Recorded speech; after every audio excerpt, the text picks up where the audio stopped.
الحمدللہ وکفا وسلام علی حبیبہ المصطفیٰ اما بعد۔ قرآن پاک کے عجائبات میں سے بہت ساری ایسی چیزیں ہیں، خاص طور پر آج ایک بات میں آپ کے سامنے ذکر کرتا ہوں۔ جس دور میں ہم زندگی گزار رہے ہیں، قریب ہے کہ دجال کے فتنے نمودار ہو سکتے ہیں۔ دجال کے آنے کے اوقات قریب تر بتائے گئے ہیں، لیکن اس میں ایک چیز یہ بھی ہے، ایک علامت یہ بھی میں آپ کو بتاؤں، دجال اس وقت ظاہر ہوگا جب اس کے بارے میں ذکر کرنا چھوڑ دیا جائے گا، یعنی علماء بیان کرنا بند کر چکے ہوں گے، اویئرنس نہیں ہوگا۔ اسی لیے جب تک دجال کے بارے میں بیداری قائم رہے گی، امید یہ ہے کہ وہ ظاہر نہیں ہوگا۔ حضور پاک صلی اللہ تعالی علیہ وسلم کے زمانے میں ایک صحابی حضرت تمیم داری، وہ سمندر کے سفر پر تھے اور ان کی کشتی اچانک ٹوٹ گئی یا پھر راستہ بھٹک گئی، اور وہ راستہ بھٹک کر کے کسی ایک ایسے جزیرے پر جا کر لگی جو انجان تھا، جزیرہ آئی لینڈ۔ اور وہاں حضرت تمیم داری جاتے ہیں تو دیکھا عجیب و غریب قسم کی مخلوق، اور پہلے وہاں پر انہوں نے ایک عورت کو دیکھا جو کافی لمبے بالوں سے وہاں پر جکڑی ہوئی دکھتی تھی، اور اس کے بعد پوچھا گیا کہ یہ کون سے ہم جزیرے میں آ گئے اور یہ کہاں کی معاملات ہیں۔ تو پھر حضرت تمیم داری کو لے جایا گیا اندر ایک جگہ پر، ایک شخص کے سامنے کو بڑی بھیانک شکل کا وہاں موجود تھا۔ تو اس نے حضرت تمیم داری کو پوچھنا شروع کیا کہ تم کہاں سے آئے؟ عرب سے آئے؟ پھر حضرت تمیم داری نے کہا میں عرب سے آیا ہوں، آخری رسول آ چکے محمد صلی اللہ تعالی علیہ وسلم۔ حضرت تمیم داری نے کہا ہاں میں ان کا غلام ہوں۔ پھر اس شخص نے نشانیاں پوچھی، وہ کون تھا؟ وہ دجال تھا جو ایک جزیرے میں قید ہے۔ حضرت تمیم داری سے اس نے اور بھی کچھ نشانیاں پوچھی، یہ طویل حدیث ہے، لمبی حدیث ہے، میں آپ کو شارٹ میں بتا رہا ہوں۔ کہا کہ دریائے تبری کا کیا حال ہے، فلاں کا کیا حال ہے، فلاں چیز کیا کس کیفیت میں ہے۔ تو آپ نے جب بتایا حضرت تمیم داری نے یہ فلاں کیفیت میں ہے، یہ فلاں حالت میں ہے، تو اس نے کہا بس ابھی اور تھوڑا وقت باقی ہے میرے آنے۔ پھر آپ اس جزیرے سے صحیح سلامت واپس عرب آ گئے، اور رسول پاک صلی اللہ علیہ وسلم کی بارگاہ میں انہوں نے اپنا واقعہ پورا سنایا۔ تو اللہ کے رسول صلی اللہ تعالی علیہ وسلم نے فرمایا وہ دجال ہے جس کو اللہ نے قید کر رکھا ہے، عنقریب اس کو چھوڑ دیا جائے گا، وہ زنجیروں سے آزاد ہو کر آئے گا اور پوری روئے زمین پر فتنہ مچائے گا۔ وہ دن قریب آ گئے۔ اب سوچو 1400 سال پہلے حضرت تمیم داری رضی اللہ تعالیٰ عنہ جو صحابی رسول ہیں، انہوں نے دیکھا یہ اللہ کا یہ نظام تھا جو ظاہر کرنا چاہتا ہو اللہ تعالیٰ، جس کی وجہ سے حضرت تمیم داری کا ادھر جانا ہوا اور اس کو دیکھنا ہوا اور واپس آ کر خبر دینا ہوا۔ اس کے بعد رسول کریم صلی اللہ تعالیٰ علیہ وسلم ہر وقت یہ دعا فرماتے تھے اللہم انا نعوذ بک من فتنة المسیح الدجال، اے اللہ ہم تجھ سے تیری پناہ مانگتے ہیں، اے اللہ ہم تیری پناہ مانگتے ہیں مسیح دجال کے فتنے سے۔ تو یہ دجال کا فتنہ ظاہر ہونے کے قریب ہے۔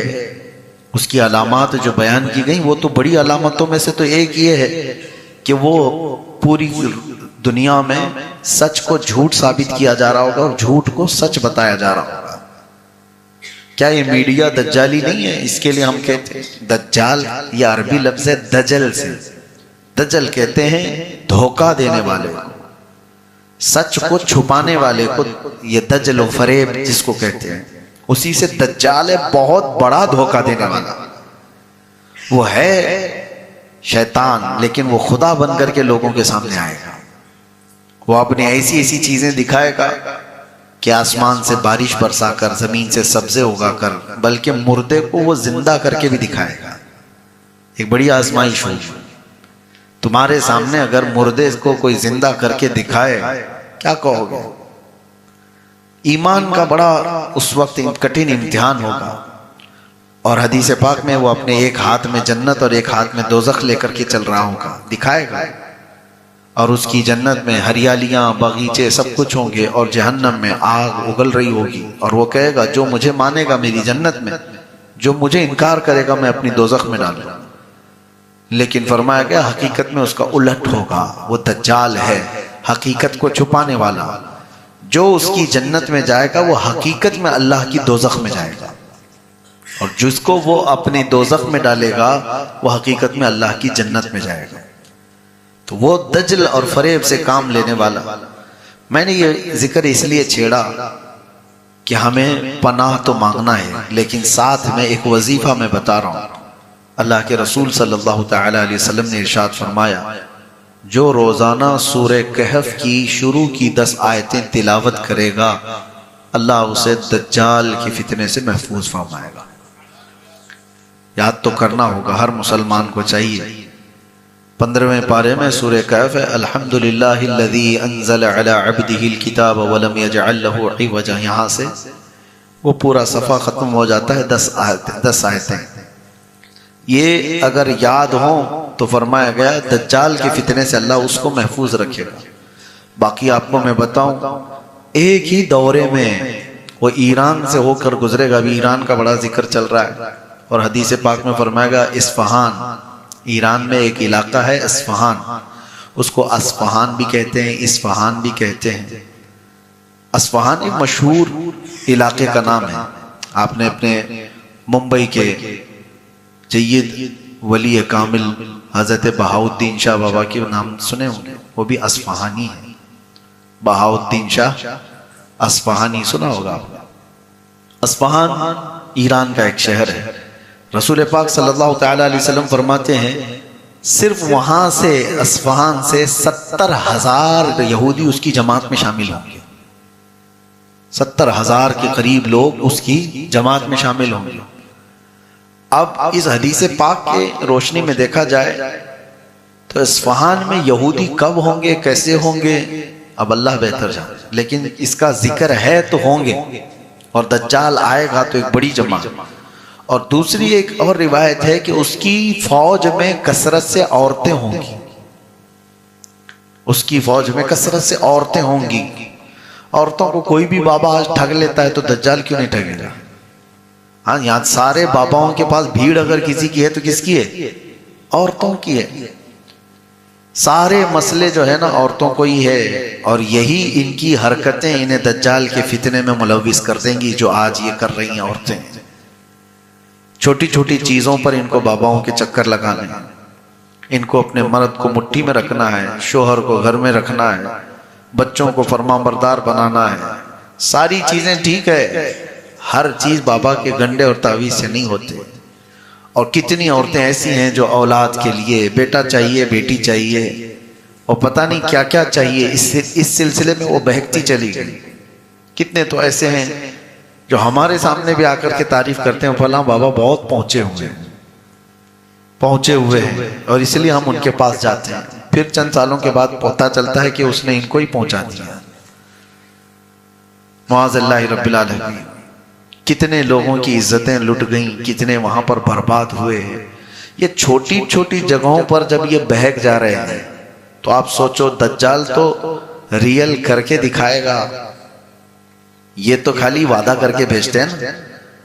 تمہارے 100% بنگالی باباؤں کے وہ اخبار میں آتے بھی ہیں، ایڈ آتے ہوئے دیکھتے ہوں گے، 100% رزلٹ ہے، 110 بھی آتے ہیں۔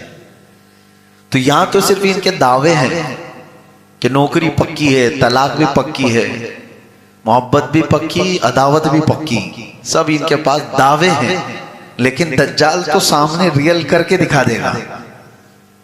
بعد کی بات نہیں، ابھی دیکھ لو، بارش برس جائے گی، سبزہ اگ جائے گا، مرا ہوا آدمی زندہ کھڑا ہو جائے گا، زندے کو وہ مار بھی دے گا، موت دے دے گا۔ یہ ساری چیزیں دجل کہلاتی ہیں۔ دجل یہ حقیقت نہیں ہے، اللہ تبارک و تعالیٰ نے اس کو جو چیزیں دی ہیں وہ حقیقت کو چھپائے گا انسانوں کے سامنے۔ اور اس لیے حدیث پاک میں بار بار اس کے متعلق اویئرنیس پیدا کیا گیا ہے کہ ایسے سخت امتحان میں تمہیں ثابت رہنا کتنا بڑا کٹھن معاملہ ہے. اور حضور نے فرمایا آدم علیہ السلام سے لے کر قیامت تک آنے والے زمانے تک اس سے بڑا کوئی فتنہ روئے زمین پر نہیں ہوگا. دجال کے فتنے سے بڑا فتنہ، سب سے بڑا فتنہ ہے روئے زمین کا، ایک اس سے بڑا فتنہ، اور جس سے رسول اللہ پناہ مانگ رہے ہو، حضور پاک صلی اللہ تعالی علیہ وسلم پناہ مانگتے ہو روزانہ، تو پھر وہ کتنا خطرناک فتنہ ہو. اور ہم لوگ ابھی آسانی سے اس کو سن کر کے ایسے ہی گزر جاتے ہیں. ڈرو کہیں ایسا نہ ہو کہ اس وقت لوگ دیکھا دیکھی مال کے چکر میں، شہرت کے چکر میں اس کے پیچھے لگ جائیں. ہاں اس کی ایک بات یہ بھی بتائی گئی، مال چاہیے تو وہ بھی اس کے پاس ملے گا، فیم چاہیے وہ بھی اس کے پاس ملے گا، پاور چاہیے، تخت حکومت وہ بھی اس کے پاس مل جائے گا، بہت جلدی جلدی وہ چیزیں دے دے گا. تو ان تمام چیزوں کے جو بھکاری ہیں وہ بہت جلدی چلے جائیں گے، پیسے کے، پاور کے، شہرت کے. یہ خواہشات جس کی ہیں وہ دجال کی فوج میں آٹومیٹک شامل ہو جائیں گے. اور جن کو آخرت کا ڈر ہوگا وہ بچے رہیں گے، اللہ تبارک و تعالیٰ کا خوف ہوگا وہ بچے رہیں گے. باقی یہاں تو ہزاروں کو آپ دیکھتے ہیں، ہم کوئی تھوڑے سے بھی پیسے بانٹ رہا ہو تو اس کے یہاں تو بھیڑ لگی جاتی ہے. کوئی اگر پاور دینے کی بات کرے تو اس کے پاس آگے پیچھے تو گھومنے والوں کی قطار لگی جاتی ہے. تو دجال کے ساتھ جب یہ سارے آفر مل رہے ہوں تو کتنے لوگ جا رہے ہوں گے. اللہ ہماری حفاظت فرمائے. سورہ کہف کے متعلق اس لیے میں نے کہا، اس میں اللہ تعالیٰ نے کچھ ایسے نوجوانوں کا ذکر فرمایا ہے جو اپنا ایمان بچا کر بادشاہ سے نکل گئے تھے. وہ کتنے تھے؟ 7 تھے یا 8 تھے، اللہ کو ان کی تعداد بہتر معلوم، کتنی ہے وہ اللہ بہتر جانتا ہے. ایک بات یہ ہے سورہ کہف کب اتری وہ بھی میں بتا دوں. یہودی آئے تھے 3 سوالات لے کر کے حضور صلی اللہ علیہ وسلم کے پاس. بہت توجہ سے سنیے اس چیز کو. 3 سوالات لے کر کے آئے تھے، اور اس وقت رسول کریم صلی اللہ تعالی علیہ وسلم سے انہوں نے یہ پوچھا تھا. اس میں سے ایک سوال یہ تھا اصحاب کہف کتنے تھے، اصحاب کہف کتنے تھے. تو حضور صلی اللہ تعالی وسلم نے کیا فرمایا؟ کل آؤ میں بتاتا ہوں. کیا فرمایا؟ کل آؤ میں بتاتا ہوں. وہ چلے گئے، کل آئے. حضور صلی اللہ تعالی وسلم وحی کے انتظار میں تھے کہ اللہ تعالیٰ کچھ وحی نازل فرمائے گا، میں جواب دوں گا. وحی آئی نہیں. دوسرے دن وہ آئے تو حضور نے پھر ان کو بھیج دیا، قرآن کی وحی آئی نہیں، تم جاؤ پھر میں کل بتاؤں گا. یہاں تک کہ 15 دن گزر گئے، جبرائیل امین کوئی وحی لے کر نہیں آئے. رسول پاک صلی اللہ تعالی علیہ وسلم غمگین ہو گئے کہ مجھ سے کوئی ایسی چیز ہو گئی کہ اللہ ناراض ہے. وحی کا سلسلہ رک گیا. اب سنو، اس کے 15 دن کے بعد آئی وحی، لیکن یہ پوری سورہ کہف، اور اس میں ایک آیت اللہ نے بیان فرمائی کہ اپنے نبی کو تعلیم دیتے ہوئے ہم سب کے لیے بھی. اللہ فرماتا وَلَا تَقُولَنَّ لِشَيْءٍ إِنِّي فَاعِلٌ ذَلِكَ غَدًا إِلَّا يَشَاءَ اللَّهُ. اے رسول ہرگز یہ مت کہنا کہ کل میں یہ کرنے والا ہوں، ہرگز مت کہنا. حضور نے کیا فرمایا تھا یہودیوں سے؟ کل آنا بتاؤں گا. اللہ فرماتا ہرگز یہ مت کہنا کہ کل آنا یا کل میں یہ کرنے والا ہوں، بلکہ جب بھی کل کی بات آئے تو کہنا انشاءاللہ. یہ اللہ نے تعلیم فرمائی، الا یشاء اللہ، ہاں مگر اللہ چاہے تو. تو یہ ہماری زندگی کا بھی معمول ہو. اب ہم انشاءاللہ کہتے ہیں تو لوگ کہتے ہیں پکا بولو نا. انشاءاللہ کا مطلب کیا ہے؟ آپ کو ایسا لگتا ہے شک ہے تو بولتا ہے آدمی؟ نہیں میرے عزیزو، جو یقین کی بات ہو اس کو بھی انشاءاللہ کہا جائے. آپ کو اگر کسی نے بلایا دعوت میں، آپ کو کیا کہنا ہے؟ ہاں میں انشاءاللہ آؤں گا. تو سامنے والے کو ایسا کیوں فیل ہو رہا ہے کہ یہ انشاءاللہ بول رہا ہے، ٹالنے والا تو نہیں؟ ایسا نہیں ہے. یہ ماحول، یہ مینٹلٹی بنی ہوئی، بلکہ یقین والا جو تمہارا معاملہ ہوگا اس کے لیے بھی آپ انشاءاللہ کا ہی استعمال کریں. ایسا ہوتا تھا ہمارے ساتھ. ہم جب مصر گئے تھے شروع میں ہمارے ہاسٹل سے جو کالج جانے کی بس ہوتی تھی، 80 نمبر کی بس ہوتی تھی، وہ جاتی تھی۔ شروع میں جب جا کے کھڑے ہوئے، ہم کو معلوم نہیں تھا، تو ہم ڈرائیور سے پوچھتے کہ مدینہ نصر جائے گی یہ، یعنی ہمارے کالج جہاں پر ہے؟ ڈرائیور کہتا انشاءاللہ۔ تو ہم منہ دیکھتے کھڑے ہو جاتے کہ یہ جائے گا بھی کہ نہیں جائے گا، انشاءاللہ کیوں کہہ رہا ہے؟ تو یہ یہاں کا مزاج بنا ہوا تھا۔ اور وہاں عربوں کا حال یہ ہے کہ یقین والی چیز بھی، اس کو جانا ہی ہے وہاں پر، وہیں جانے کی بس ہے وہ، اس کے باوجود بھی وہ کہتا ہے انشاءاللہ باذن اللہ۔ یہ مسلمانوں کی عادات میں سے ہے، صفات میں سے ہے۔ ہمارے والد فرمایا کرتے تھے انشاءاللہ کہنے کے سلسلے میں ایک آدمی گھوڑا خریدنے جا رہا تھا اور 50,000 روپے لے کر کے نکلا تھا۔ امام صاحب کے پاس آیا، کہا کہ حضور آج ایک بہترین گھوڑا خریدنے جا رہا ہوں۔ تو حضرت نے کہا انشاءاللہ کہو۔ اس نے کہا کہے کو انشاءاللہ، پیسہ بھی تیار، سب کچھ تیار، مارکیٹ سامنے ہے، ابھی جاؤں گا شام میں گھوڑا لے کے آؤں گا، سب کچھ ریڈی ہے، پھر کیا انشاءاللہ کہنا ہے؟ تو حضرت نے سمجھایا، لیکن وہ ترم خاں تھا، گیا۔ گھوڑا بعد میں خریدوں گا، پہلے ہوٹل میں بیٹھ کے بریانی کھایا، جم کے بریانی کھایا، اور اس کے بعد جب بریانی مکمل ہوئی تو پتا چلا کسی نے جیب کاٹ لیا، پورے پیسوں کی پرس ہی مار لیا کوئی۔ اس کے بعد پھر اس کی حالت خراب ہو گئی۔ وہاں تو ہوٹل میں پیسے دینے کو نہیں تھے، تو ہوٹل والوں نے پلیٹ دھلوائے، ٹیبل صاف کروائے، سب کچھ کروائے۔ شام میں وہ آیا امام صاحب کے پاس، مغرب میں پہنچا، حضرت نے پوچھا گھوڑا کہاں ہے؟ تو اس نے کہا کہ حضرت گھوڑا بعد میں، انشاءاللہ میں ہوٹل گیا تھا، انشاءاللہ بریانی کھایا، انشاءاللہ پیسے چوری ہو گئے، انشاءاللہ ٹیبل صاف کیا، انشاءاللہ پلیٹ دھویا، اور انشاءاللہ ابھی آ گیا۔ اب زندگی بھر انشاءاللہ ہے۔ تو یہ آپ کو اس لیے میں عرض کر رہا ہوں کہ تمہارے ساتھ کوئی حادثہ ہو جائے اس کے بعد سیکھو گے نہیں، بلکہ انشاءاللہ میں وہ طاقت ہے۔ حضرت سلیمان علیہ السلام کے متعلق فرمائے، انہوں نے ایک بار یہ کہا تھا، ان کی 100 بیویاں تھیں، کہا آج کی رات میں ساری بیویوں کے پاس جاؤں گا اور ہر ایک سے ایک ایک مجاہد پیدا کروں گا۔ وہ نبی تھے، نبی کی قوت اور طاقت 100 مردوں سے زیادہ ہو۔ انہوں نے کہا لیکن اتفاق ایسا ہوا کہ آپ ساری بیویوں کے پاس گئے بھی، ملاقات بھی ہوئی، کسی بھی بیوی کو حمل نہیں ٹھہرا سوائے ایک کے، 99 بیویوں کو نہیں، اور ایک کو، اور اس سے بھی یہ پتا چلتا ہے کہ نہایت ہی کمزور بچہ پیدا ہوا۔ اور پھر رب تبارک و تعالیٰ کی طرف سے تلقین، تعلیم کرتے ہوئے سلیمان علیہ السلام کو کہا گیا کہ اگر تم جانے سے پہلے انشاءاللہ کہے ہوتے، ہر بیوی سے تمہارے مجاہد ہی پیدا ہوتا۔ نبیوں کے لیے تعلیم ہے تو پھر عام لوگوں کے لیے کیا ہے؟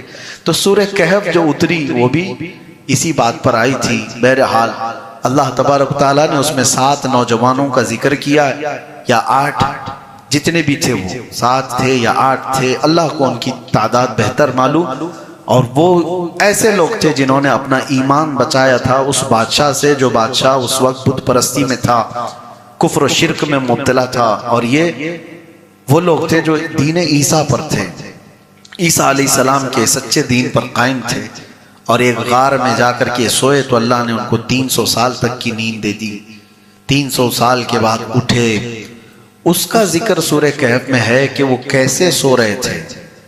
وہاں پر سورہ وہ جو غار تھا اس میں کیسے سوتے تھے، قرآن میں اللہ فرماتے ہیں تَرَى الشَّمْسَ إِذَا طَلَعَتْ تَزَاوَرُ عَنْ كَهْفِهِمْ ذَاتَ الْيَمِينِ وَإِذَا غَرَبَتْ تَقْرِضُهُمْ ذَاتَ الشِّمَالِ۔